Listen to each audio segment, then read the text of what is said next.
Parce qu'il a été sérieux avec nous. On doit servir Dieu avec crainte et tremblement.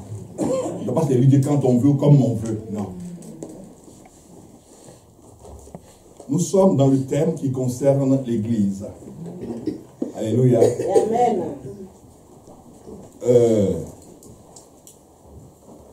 On n'avait pas fini déjà ce qu'on a commencé le dimanche dernier, que le Seigneur m'a donné un sous-thème qui moi-même m'a bouleversé depuis hier soir. Je ne savais pas que dans l'Église il y avait des sacrifices. Qui savait cela? Moi je ne savais pas. Moi je ne savais pas qu'il y a un sacrifice dans l'Église. Mais le Seigneur me parlait hier soir de 2 sacrifices. Waouh! 2 sacrifices qu'il y a eu dans l'Église, qu'il y a eu pour l'Église. Je ne savais pas cela. Toute la nuit, j'étais bouleversé. Il y a eu 2 sacrifices pour l'Église. Mais l'Église même, c'est quoi? L'Église, ce sont des gens que Jésus-Christ a rassemblés pour faire son peuple. Alléluia.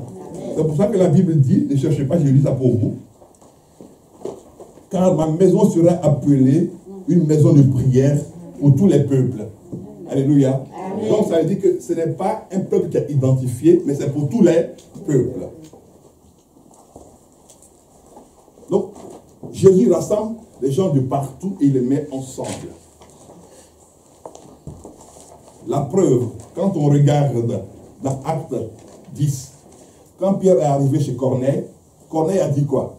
Corneille a dit, maintenant que nous sommes devant qui? Devant Dieu. Je veux attirer votre attention par rapport à des choses que des fois des frères de l'église ou des sœurs de l'église font. On n'est pas à l'église parce qu'on s'est copté. On vient du même pays, on parle la même langue. Non, l'église n'est pas de la cooptation. Est-ce que vous comprenez? L'église, ce n'est pas de la cooptation. Vous dites comme on parle la même langue, si on est ensemble, parce que nous on est ensemble, on parle la même langue, donc nous on est bien ensemble. Ce n'est pas ça l'église. L'église, c'est Jésus qui met ensemble. Amen. Vous tous, vous étiez en France ici, on ne se connaissait pas. Même Hortense qui est d'origine ivoirienne, on ne se connaissait pas. Mais c'est l'église qui nous a mis ensemble. C'est ça l'église. Ce n'est pas des gens qui parlent la même langue, qui sont de la même origine, du même pays. Ce n'est pas ça l'église.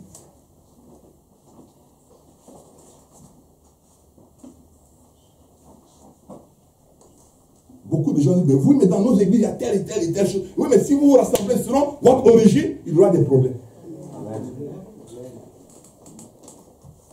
Si moi je dis comme je suis d'origine ivoirienne, je prends que des Ivoiriens, mais rassurez-vous, avant 3 mois, on aura des problèmes. Parce que Dieu ne sera pas le Dieu des Ivoiriens, il est Dieu. Amen. Et on va introduire le comportement des Ivoiriens dans l'église. Ce n'est pas le comportement de Dieu, des Ivoiriens. Les calomnies, les critiques, les chercheurs des femmes, les femmes de chiens qui cherchent des hommes, tout ça on va mettre ça. Parce que on dit, c'est une église dit, ivoirien. Parce que ça ne viendra pas de Dieu.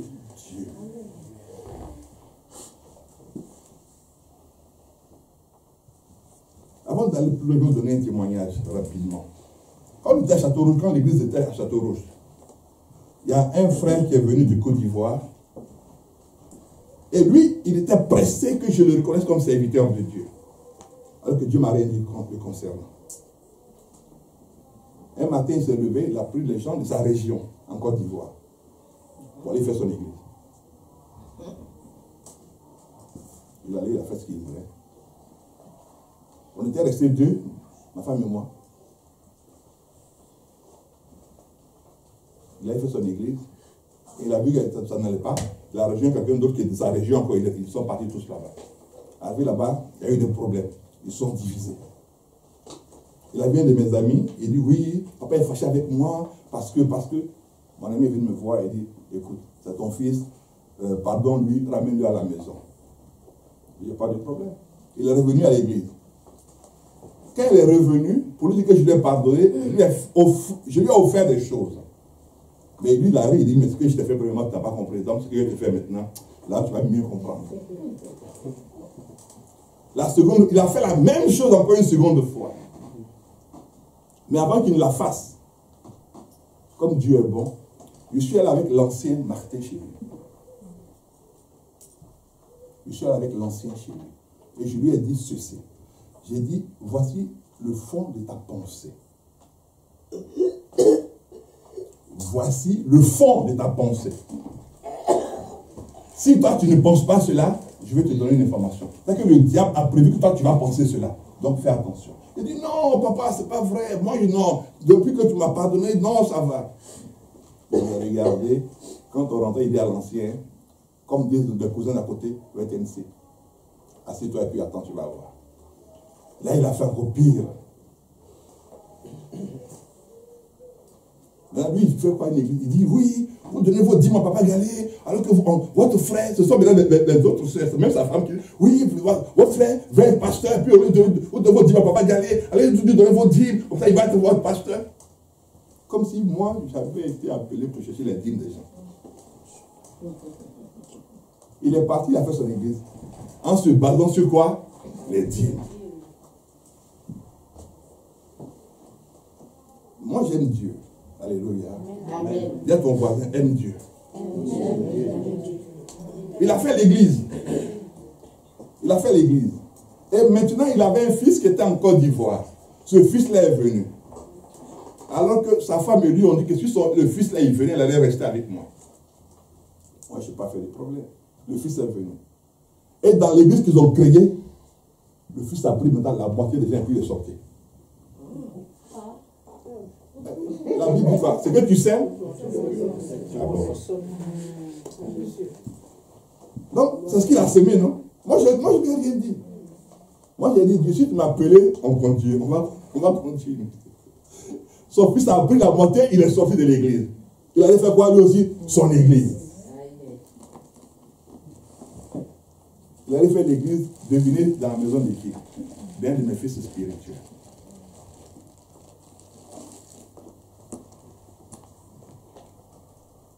Ils sont restés 3 ans. La femme de mon fils l'a dit, ton type là, il ne m'inspire pas. Ton type là, il ne m'inspire pas. Un matin, leur pasteur, le fils de l'autre, il vient et dit, bon, écoutez, bon, on va faire une chose, hein, d'accord? On va faire une pause. Hein? On va faire une pause. Moi, je vais me retirer, je vais aller chercher la face de Dieu. Et puis maintenant, bon, la chair, vous la gardez pour le moment. Et puis je viens après, on va voir. Il est parti. Il n'est plus revenu.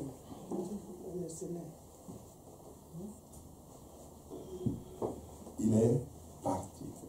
Et il n'est plus revenu.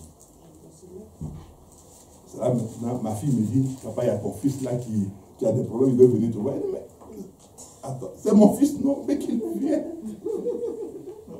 Quand elle est venue, elle me dit, papa, voici, assieds-toi. Il y a la place, assieds-toi. Vous voyez. L'église, ce n'est pas pour s'enrichir. C'est pour amener les gens sur la route du ciel.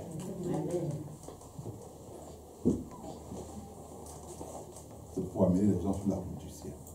Si Jésus ne t'a pas mis dans une affaire, oh, ne te mets jamais dedans. Alléluia. Amen. Voilà. Donc, c'était ce que je vous donne comme témoignage. Donc, je parlais des 2 sacrifices. Et que moi-même, j'ai découvert hier. Je vous ai dit que si Dieu me révèle une chose, on va partager. Amen. Alléluia. Amen. Donc, j'ai découvert cela hier. Oui, je disais que donc, dans l'église, il y avait 2 sacrifices qui étaient importants. Alléluia. Il y a un sacrifice qu'on va appeler le sacrifice majeur. Amen. Celui-là, on va l'appeler sacrifice majeur. Et il commence où, le sacrifice majeur? Allons voir. Est-ce qu'on a lu la parole de l'année ce matin? Non. Ok, on va la lire. Mireille, prends la Bible s'il te plaît, puis lis la parole de l'année. Tu lis un passage, Salomon, tu lis un deuxième passage s'il te plaît. Amen. Amen. Je lis la parole au nom du Seigneur. Amen. En ce temps-là, dit l'Éternel, je serai le Dieu de toutes les familles d'Israël. Amen. Et ils seront mon peuple. Amen. Ainsi parle l'Éternel, il a trouvé grâce dans le désert. Amen. Le peuple de ceux qui ont échappé au glaive. Amen. Israël marche vers son lieu de repos. Alléluia. De loin l'Éternel se montre à moi. Je t'aime d'un amour éternel. Amen. C'est pourquoi, je te conserve ma bonté, je te rétablirai encore, et tu seras rétabli. Amen. Vierge d'Israël. Amen. Tu auras encore tes tambourins pour parure, et Amen. tu sortiras au milieu des danses joyeuses. Amen. Amen. Amen. Oui, la parole de Dieu. Amen. Genèse 17, verset 1. Lorsqu'Abraham fut âgé de 99 ans, l'Éternel apparut à Abraham et lui dit, je suis le Dieu Tout-Puissant, marche devant ma face et sois intègre. Amen. Amen. Que Dieu vous bénisse. Amen. Marche. Je suis le Dieu Tout-Puissant d'abord, puis marche devant ma face. Que tu sois intègre. Aujourd'hui, les hommes de Dieu oublient d'être intègres. Les chrétiens oublient d'être intègres. Quand on est hommes de Dieu, on est d'abord chrétien. Donc, comme je disais, premièrement, c'est le sacrifice majeur. Alléluia. Par rapport à l'Église. Et ça commence où? Dans Hébreu. Hébreu dit ceci. Hébreu 10. C'est pourquoi, verset 5, c'est pourquoi Christ, entrant dans le monde, dit, tu n'as voulu ni sacrifice ni offrande, mais tu m'as formé un corps. Tu n'as agréé ni holocauste, ni sacrifice pour le péché. Alors j'ai dit, voici, je viens. Dans le rouleau du livre, il est question de moi, pour faire, oh Dieu, ta volonté. Waouh!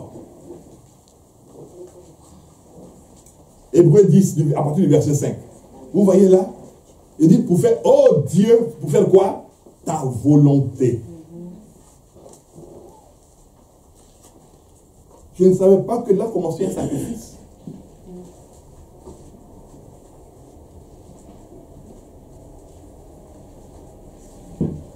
Parce que Christ est venu dans le monde, non pas pour faire sa volonté, mais pour faire la volonté de son Père qui est Dieu.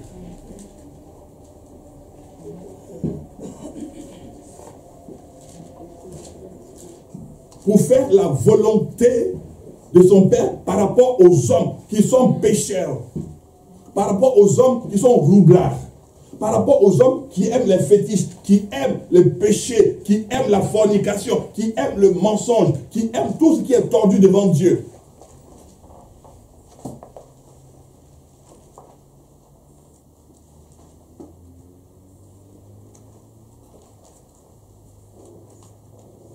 Est-ce que vous vous rendez compte?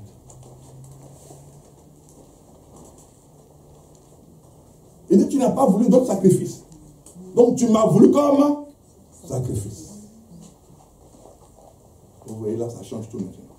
Dieu a voulu son fils comme sacrifice expiatoire. Dieu a voulu Jésus-Christ comme sacrifice. C'est pas possible. Comment toi, tu fais entrer ton fils sur la terre et tu le veux comme sacrifice? C'est-à-dire même dans ta pensée, déjà, tu avais déjà résolu qu'il serait un sacrifice. Donc, il serait sacrifié. Wow. Bon, on va aller doucement. Si Dieu, il veut que son fils soit sacrifié, c'est son problème. C'est le problème de Dieu. Mais Dieu fait encore, il pose encore un autre acte qui est terrible.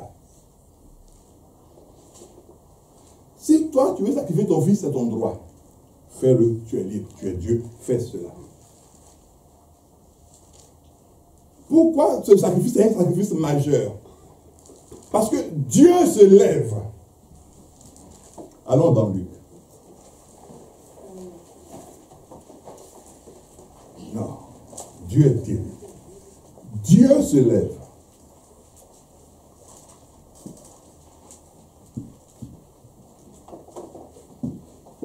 Dans Luc, chapitre 1,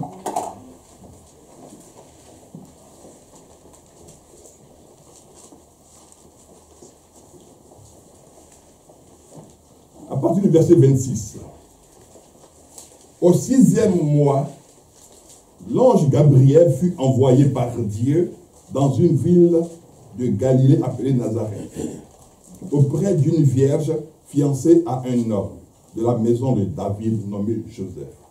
Le nom de la vierge était Marie. L'ange entra chez elle et dit, je te salue, toi à qui une grâce a été faite. Le Seigneur est avec toi. Ah, voici, ça réjouit le cœur. Je te salue, le Seigneur est avec toi. Ça, c'est une bonne nouvelle. Continuons. Troublé par cette parole, Marie se demandait que pouvait signifier une telle salutation. L'ange lui dit, ne crains point Marie, car tu as trouvé grâce devant Dieu. Et voici, tu deviendras enceinte et tu enfanteras un fils. Et tu lui donneras le nom de Jésus. Il sera grand et sera appelé fils du Très-Haut. Tout ça c'est bien. Tout ça c'est bien, non? Mais entre-temps, elle ne sait pas que c'est quelqu'un que Dieu a déjà prévu qui va être quoi? Un sacrifice. Waouh! Est-ce que vous vous rendez compte?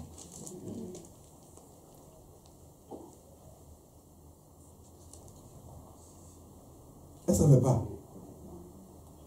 Il sera grand et sera appelé fils du Très-Haut. Et le Seigneur Dieu lui donnera le trône de David, son père. Il régnera sur la maison de Jacob pendant 20 ans. Éternellement. Et non seulement il régnera, et son règne à un moment finira aussi. Et son règne n'aura point de fin. Marie dit à l'ange, comment cela se fera-t-il, puisque je ne connais point d'homme?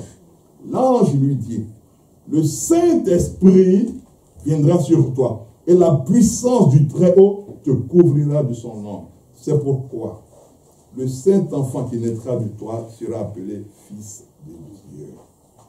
Waouh! Donc, regardez déjà, Hébreu nous dit, tu n'as pas voulu de sacrifice.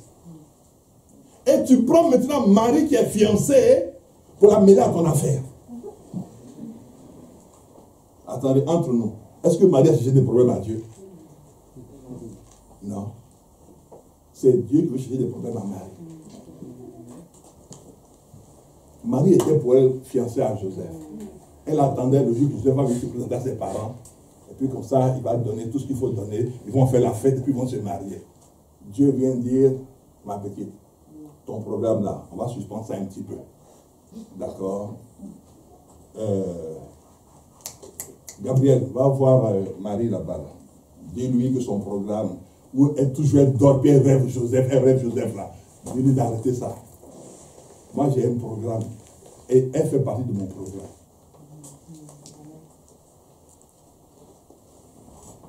Mon programme, c'est que elle, Marie, elle doit porter mon enfant. Mais ne lui dis pas qu'il va être sacrifié. Il ne faut pas lui dire ça. Dis-lui qu'elle va voir l'enfant, elle va porter l'enfant du Très-Haut.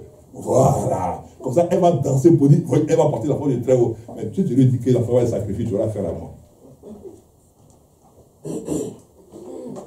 Donc, Marie porte quelqu'un dans son sein. Elle ne sait même pas que celui qu'elle porte, il va être sacrifié. Il va être sacrifié pour qui et pourquoi? Oui, mais bien aimé. Là, c'est fort. Et toi, tu es enceinte d'un enfant. Et puis Dieu a déjà prévu qu'il va être un sacrifice.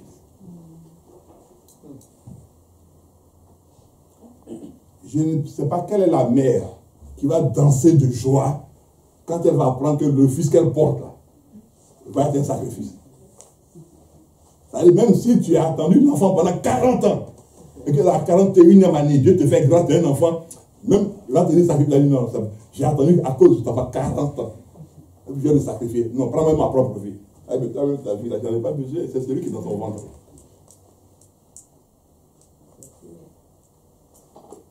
Vous voyez comment le sacrifice est majeur. Premièrement, Dieu décide. Il dit, je ne veux plus faire de sacrifice d'animaux. Donc, il annule tous les sacrifices d'animaux. Il dit, maintenant, je vais faire un sacrifice de mon propre fils, de mon propre sang. Non, mais crée-toi ton fils et puis sacrifie-le. Non, je vais maintenant aller prendre quelqu'un sur la terre. Et la personne t'a fait quoi, Seigneur? Non, parce que je veux que mon fils ressemble à tous ceux pour lesquels il va mourir.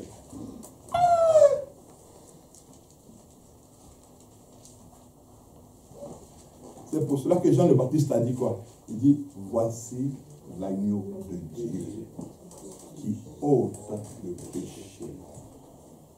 Donc, ça, si on prend ça selon la pensée de Dieu, voici l'agneau de Dieu qui va porter le péché du monde. Est-ce que vous comprenez maintenant? Amen. Voici l'agneau que Dieu a donné qui va maintenant porter sur ses épaules le péché de toute l'humanité et qui devra après être sacrifié. L'agneau ne peut pas porter le péché éternellement, il doit être sacrifié. Donc, il va prendre le péché, il deviendra péché lui-même et il devra être sacrifié. Wow. Quelle violence. Mais pourquoi doit-il être sacrifié? Parce que nous étions des brebis errantes, on se promenait, chacun avait son programme. Comme aujourd'hui, chacun a son portable, et puis là c'est rendez-vous dedans. Et puis quand il est quelque part, puis son copain l'appelle, et puis là il est avec un autre gars. Oui, hey, ça va mon frère, comment ça va? Et puis je parle ton frère. Bon, ça veut dire que tu n'es pas disponible. Ok, allez, tu rappelles, allez, au revoir. Mais c'était qui? Non, c'était mon cousin là, il fatigue trop.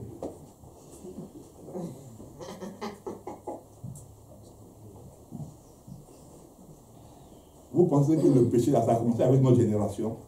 Non, ça a commencé il y a longtemps. Ça a commencé il y a très longtemps.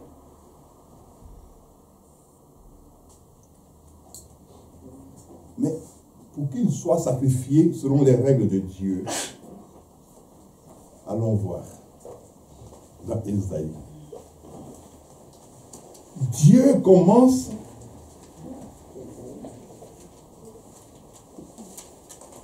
parce que Dieu ne veut pas sacrifier quelqu'un en qui il n'a rien mis.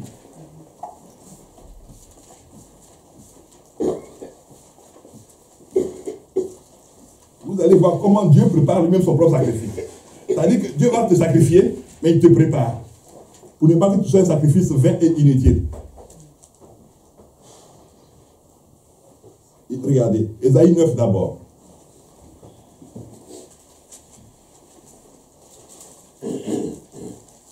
Ésaïe 9 nous dit ceci, verset 5. Car un enfant nous est né, un fils nous est donné, et la domination reposera sur son épaule. On l'appellera admirable, conseiller, Dieu puissant, Père éternel, prince de la paix. Donner à l'empire son accroissement et une paix sans fin au trône de David et à son royaume. Waouh! Une mère qui entend ça, elle est contente. Si on te dit que ton enfant qui va naître, voici ce qu'il va devenir dans la vie. Mais comment? Mais tu vas danser le matin, à midi et puis le soir. 5 et 6. Vous voyez? Donc Dieu prépare en même temps qu'il lui forme un corps, il met tout cela dans sa personne.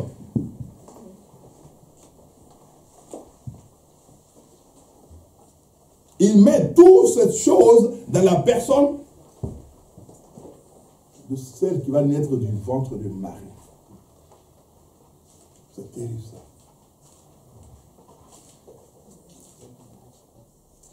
C'est terrible. Dieu prépare cela. Dieu prépare cela. Et pendant que Dieu prépare cela,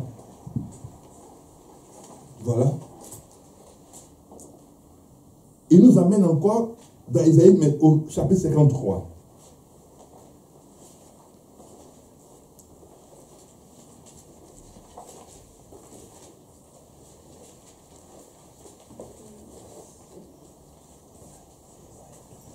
Ésaïe 53. Qui dit ceci. 53, non, verset 1. Qui a cru à ce qui nous était annoncé? Qui a reconnu le bras de l'Éternel? Il s'est levé devant lui comme une faible plante, comme un rejeton dans une terre desséchée. Il n'avait ni éclat, ni beauté pour attirer nos regards. Et son aspect n'avait rien pour nous plaire. mépriser et abandonner des hommes. Ésaïe 53, on est au verset 3 maintenant. Mépriser et abandonner des hommes, hommes de douleur, et habitués à quoi? À la fête. Vous voyez, déjà, quand il lui a été dit que ton corps va servir de sacrifice, il était déjà habitué à quoi? À la souffrance. Homme de douleur.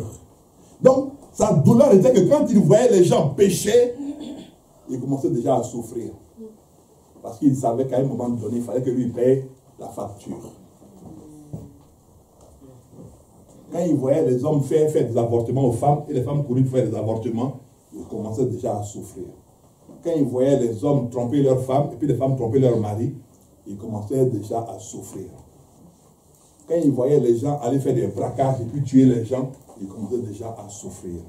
Quand il voyait les gens détourner l'argent et puis déjà aller adorer les esprits des eaux, les esprits de forêt, les esprits du vent, il commençait déjà à souffrir.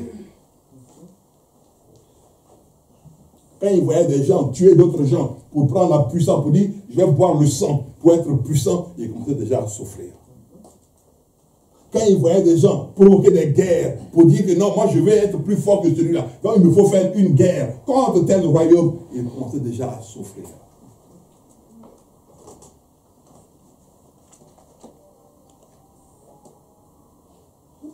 Homme de douleur, habitué à la souffrance. Habitué à la souffrance. Wow. Imaginez depuis Ésaïe, cela est dit. Ça veut dire à peu près plus de 500 ans avant déjà, on nous parlait déjà de sa souffrance.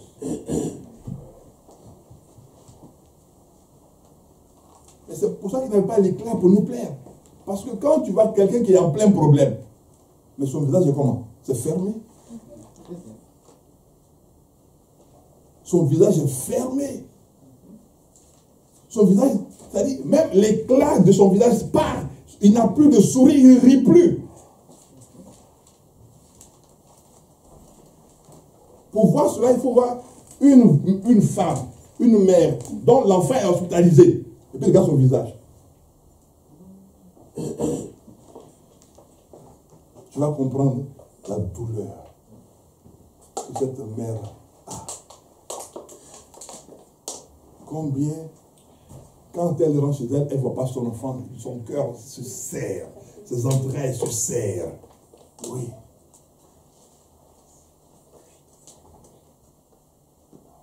Elle n'a plus goût à rien. Même si l'enfant était l'enfant le plus criminel qu'il soit, mais c'est son enfant. C'est son enfant. C'est son enfant.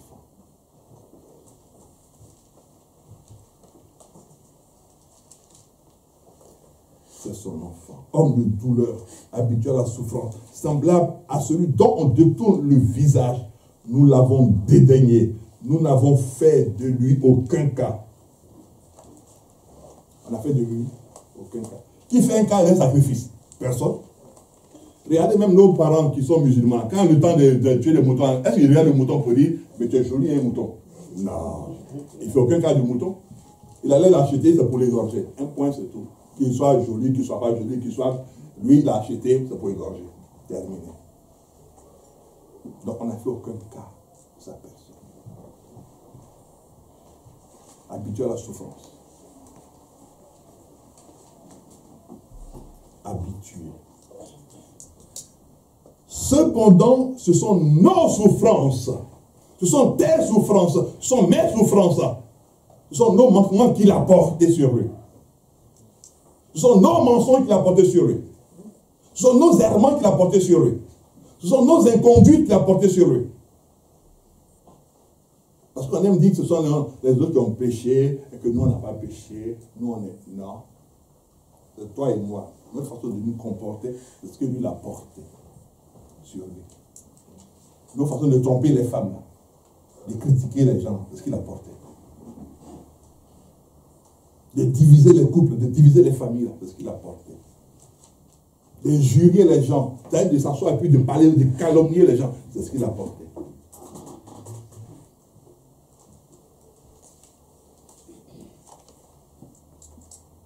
Comment tu dis que tu es enfant de Dieu et ta bouche ne cesse de calomnier les gens? Ce n'est pas possible. Mais tu es enfant de qui? De Dieu ou de diable? De ta bouche, il ne sort même pas une parole de bénédiction.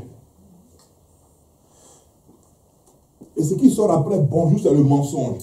Ce qui sort après bonjour, c'est la calomnie. Tu as vu celui-là, ce qu'il m'a fait la fois dernière à l'église, celui-là, ce qu'il m'a fait la fois dernière à l'église. Mais quel jour tu vas t'asseoir pour dire, Seigneur, je te rends grâce parce que tu as fait de moi quelqu'un de bien? Pourquoi donc tu cherches toujours chez les autres? Non, il y a une chose que je veux vous dire à chacun d'entre vous. Ne cherche l'amour chez personne. Si tu as devenu enfant de Dieu, c'est que Dieu a mis en toi de l'amour, c'est pour que toi tu donnes. Amen. Souvent on dit, oui, ici là on n'aime pas les gens, on n'aime pas. Mais toi, écoutez bien, écoutez très bien. Si toi tu arrives à identifier ce qui manque, c'est que toi tu sais ce qui manque. Parce que, regardez, quand moi je suis malade, je ne sais pas ce que j'ai. Je vais au médecin. Et j'explique au médecin les symptômes. Et le docteur, je ne dors pas. J'ai mal au ventre. J'ai mal aux yeux. J'ai mal ceci. Le docteur, il regarde et puis après il dit, bon, monsieur, au vu de ce que vous m'avez dit, vous avez telle maladie. Vous voyez? Donc, il arrive à identifier ce que j'ai. Moi, j'avais seulement que les symptômes. Donc, lui, il arrive à me dire ce que j'ai. Donc, maintenant, fort de cette information, il me fait maintenant une prescription qu'on appelle une ordonnance. Je prends cette prescription et puis maintenant je vais au pharmacien pour dire voici ma prescription médicale, je veux des médicaments par rapport aux symptômes que j'ai et que le médecin a appelé ceci. Mais si toi tu dis que tu ne sais pas et que tu dis que non, il manque d'amour, c'est que toi tu as identifié ce qui manque, ça veut dire que ce qui manque est en toi, donc c'est à toi de le distribuer. Donc c'est à toi d'aimer. Et tu vas moissonner en retour quoi? De l'amour. N'attends pas d'être aimé. Quand tu es assis, et puis on va t'aimer, on dit, hey, vraiment toi, tu es un beau gosse, tu es une belle soeur, tu es une soeur qui est charmante. Et puis quand tu prends ce moment, tu dis, Amen. Amen. Amen. Oui, oh là là, c'est bien, oh non. Ici, là, c'est une bonne église. Quand il vient, voilà, tout le monde me complimente. C'est zéro. Tu es zéro, tu es nul. Tu as été sauvé pour apporter à quelqu'un ce qui lui manque. Amen. Tu n'as pas été sauvé pour recevoir de quelqu'un, tu as été sauvé pour apporter à quelqu'un ce qui lui manque. C'est en apportant à une autre personne que Dieu te remplira davantage. C'est en aimant une autre personne que toi que tu verras ce que Dieu va faire de ta vie. On n'est pas mieux que les apôtres qui étaient avec Jésus. Parce qu'eux aussi, ils ont fait la même chose. Il dit, mais Seigneur, Seigneur, entre nous, Seigneur. Quand moi, Pierre, tu me regardes comme ça, là, hein, moi, je suis avec toi depuis là. Je ne vais pas d'entrer, c'est un faux-il. Mais entre nous, qui c'est le plus grand même? Hein, Seigneur? Entre nous, quand tu nous regardes tous là, à le beau gosse. Hein, Seigneur, entre nous, qui c'est le plus grand? Et puis le Seigneur dit, mais le plus grand, c'est celui qui va être le serviteur de tous. Quoi? Serviteur de qui? De ce vaurien. Il dit, oui. Si tu veux être grand, il faut servir ces vauriens là. Il dit, ah non. C'est pour ça, moi je préfère ne même pas être chercher à être grand. Je préfère être où je suis là. Oui. Homme de douleur. Est-ce que pendant ce temps, le nom de Jésus avait autorité sur la terre? Non. C'est ça. C'est là qu'il faut comprendre la profondeur de ce sacrifice. Pendant ce temps, le nom de Jésus-Christ de Nazareth n'avait aucune autorité sur la terre.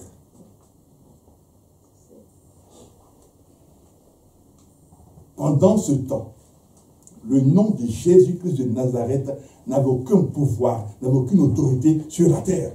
Parce qu'il n'avait pas encore été sacrifié. Parce qu'il n'avait pas encore été sacrifié. C'est là que son sacrifice devient sacrifice majeur. Donc toute la douleur est en lui. Mais pourtant, la Bible dit, Dieu puissant, prince de paix. Tout était mis en lui, mais il devient en même temps quelque chose qu'on ne peut pas regarder. Il n'avait aucun éclat, aucune beauté, rien du tout. Et en plus, même, ce qui était grave, il n'avait même pas de maison. C'est terrible, ça. Ah, Dieu aussi l'a fait fort, hein. Son propre fils, il n'a même pas fait HLM pour lui quelque part. Pour dire, bon, si on te chasse là, tu peux venir te réfugier quelque part ici. Non. Et le fils de l'homme n'a même pas un point reposer sa tête. Mais pourquoi il n'a pas de quoi? Parce qu'il n'était pas venu pour appartenir à quelqu'un. Voilà pourquoi il n'avait pas de quoi. Il ne devait pas être identifié pour dire il est basé là. Donc allons l'attendre chez lui à la maison là-bas. Et puis maintenant tout le monde vient faire la liste, la queue. On fait la file maintenant. Et il vient quand? Parce que s'il a une maison, il faut qu'il ait quelqu'un pour préparer, il faut qu'il ait des serviteurs, il faut qu'il ait tout cela. Mais pour qu'il n'ait pas de quelqu'un pour préparer, ni des serviteurs, ni des servantes, il n'a pas de maison. Alors c'est pour ça qu'on dit, voici quelqu'un, il dit, il est prophète et puis il mange avec les gens, il mange trop. Hein. Il boit, en plus il boit. Alors que Jean est venu, il ne mange pas, il ne boit pas, on le critique. Vous voyez les enfants de Dieu. Jean est venu, Jean mange personne, il ne boit pas. Il mange des criquets. Il reste au désert, on le critique. Jésus vient, il dit, bon, je vais aller maintenant me mélanger aux gens. On dit, non, celui-là c'est un mangeur, hein, c'est un gros buveur. Qu'est-ce que tu vas faire pour plaire aux hommes? Rien. Donc ne cherche pas à plaire, sers Dieu seulement. Amen. Parce que Jean n'a rien fait contre quelqu'un, on l'a critiqué. Jésus a tout fait pour que les gens soient en paix entre eux, on l'a critiqué. Donc tu prends les deux antipodes, tu les mets ensemble, on va te critiquer. Donc mieux vaut qu'on te critique pendant que tu es en train de faire l'œuvre de Dieu. C'est tout. Si on te critique, on dit il est trop zélé, il est comme ça, c'est bien. Mais quand on ne te critique pas parce que tu ne fais rien. Et tu dis, ouais, on va me critiquer, donc je ne fais rien. On va me dire ça parce que donc je ne fais rien. Tu fais du mal à une seule personne. À Dieu. Donc vous voyez le sacrifice où il prend son ampleur. Il a porté nos douleurs. Il a porté. Alléluia. Amen. Il a porté cela. Il a porté cela en lui-même. Et après qu'il ait porté cela, regardez encore ce que... Non. Regardez comment Dieu fait. Quand je voyais tout ça, ça me faisait mal. J'avais mal dans le cœur. Regardez, allons dans Ésaïe 61.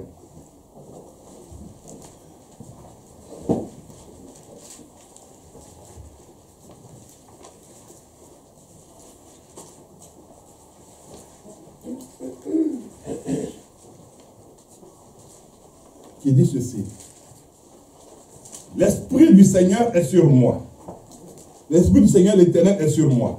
Car l'Éternel m'a oint pour porter de bonnes nouvelles aux malheureux. Il m'a oint pour guérir ceux qui ont le cœur brisé, pour proclamer aux captifs la liberté et aux prisonniers la délivrance. Bon, on va rester sur deux choses. Captifs, liberté et prisonniers, la délivrance. Il y a des personnes qui dans leur vie sont en captivité, avec des esprits mauvais. Il y a des gens qui sont dans des captivités, qui sont prisonniers, qui ont besoin de délivrance. Quelqu'un peut être dans des liens de la fornication, des liens de l'alcool, des liens de la cigarette, des liens du mensonge, des liens du vol. Il y a beaucoup de liens. C'est pour ça qu'il dit, l'Esprit du Seigneur sur moi, il m'a envoyé pour que ceux qui sont dans ces liens soient libérés. Donc, des gens peuvent être dans des liens de maladie aussi.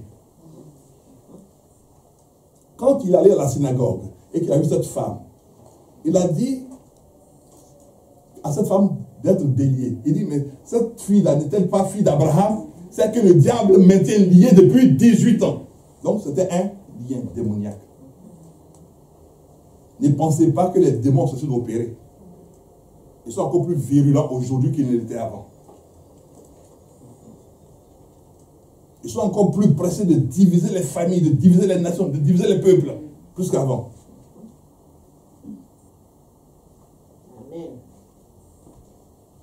Ne pensez pas que comme on est en Europe, il n'y a pas de démons. Le mot démon, c'est le mot d'abord, c'est écrit en français, démon. Voilà. Dans chaque langue, il y a son appellation. Si il n'y avait pas de démons en Europe, le mot démon n'existerait pas. Non, il y a des démons en France, il y a des démons en Angleterre, il y a des démons aux États-Unis. Ils opèrent. Oui.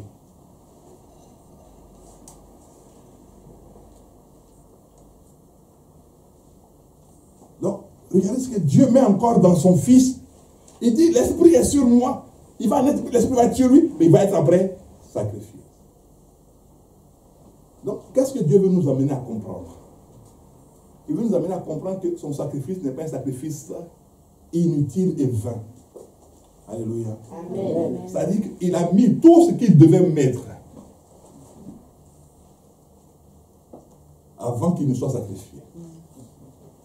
Pour que lui aussi, il ait une certaine douleur. Il a une vraie douleur. Il a une vraie douleur. Il est une vraie douleur. Il est une vraie douleur. Qu'il n'est pas une douleur qui soit feinte. C'est-à-dire qu'il fasse semblant. Non. Il a mis tout ça. Et après qu'il a mis tout ça, il va accepter que son fils, en qui il a mis toutes ces choses, soit sacrifié. Ça fait mal.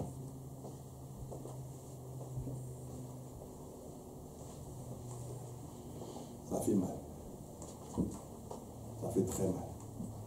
C'est comme quelqu'un qui serait dans une sorte de secte sorcellérique, de secte occulte, qui a un enfant, et puis la personne se bat pour que son enfant fasse de bonnes études. L'enfant fait de bonnes études, et puis l'enfant commence à faire un bon diplôme, et après à un très bon poste. Et puis maintenant dans ton machin occulte là-bas, on te dit, bon, mais ton fils a fini d'étudier, il est maintenant devenu directeur. Bon, maintenant, il faut le sacrifier. Je dis, bon, dans ce cas, prenez moi même, parce qu'il ne peut pas sacrifier un directeur comme celui-là. Vous voyez. Vous voyez. Après qu'il ait mis tout cela dans son fils, après que le fils ait parlé, dans Luc 4, je ne cherche pas, non, je ne lis pas ça. Luc 4, et Jean maintenant vient ici, dit, dans Jean 1, verset 29. Le lendemain, il vit Jésus venant à lui et dit, voici l'agneau de Dieu qui ôte le péché du monde. Ah! Il met toutes ces choses dans sa vie pour être sacrifié.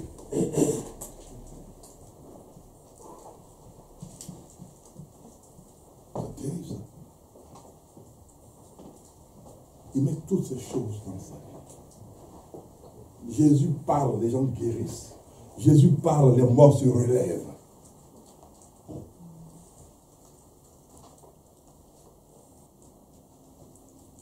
Jésus parle, la belle-mère de Pierre est guérie. Jésus parle, la veuve de Naïm, son fils qui est mort, se réveille. Jésus parle, cet homme qui était, oui, à la piscine de Bethesda, qui était malade pendant 38 ans, qui était même malade avant la naissance de Jésus.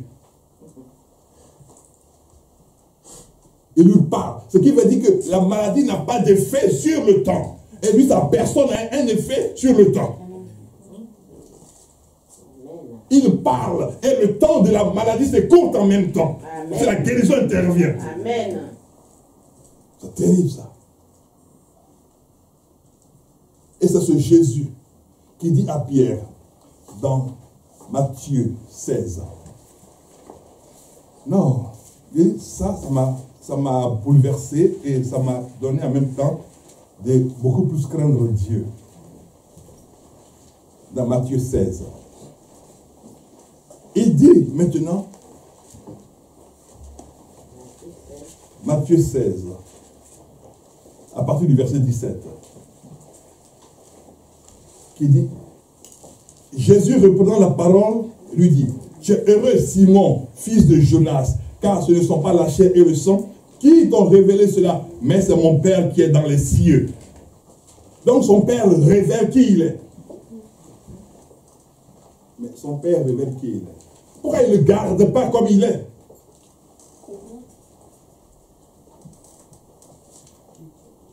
Parce que s'il le gardait comme il était, il n'aurait pas l'autorité qu'il devait avoir après. Amen. Est-ce que vous comprenez maintenant? S'il le gardait comme il était là, il n'aurait pas l'autorité qui devait lui être attribuée après. Parce que ce que Jésus a dit après la crucifixion, c'est ce qui détermine aujourd'hui l'Église. Est-ce que vous comprenez? Ce que Jésus a dit après la crucifixion, après sa résurrection. Regardez donc. Allons dans Philippiens. Mais avant d'aller chez Philippiens, faisons un tour chez Éphésiens. Ils sont voisins.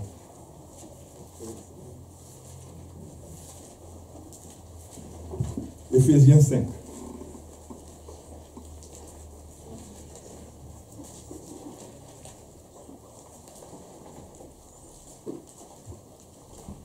À partir du verset 23.